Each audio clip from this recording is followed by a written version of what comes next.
Welcome to the Rim Break Rodeo. We hope this video helps. You start by confirming model and firmware. This matters because steps differ for hot swap versus fixed PCB boards. Next, inspect the physical connection. Swap the USB cable and try a different USB port to rule out bad cables or ports.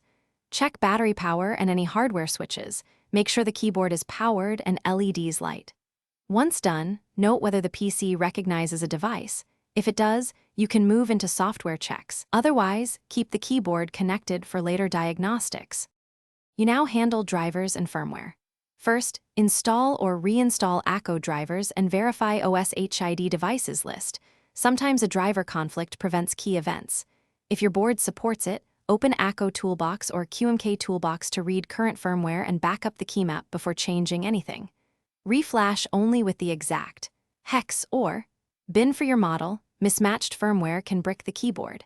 Make sure the keyboard is in bootloader mode. Follow the device-specific key combo, then finish by verifying functionality.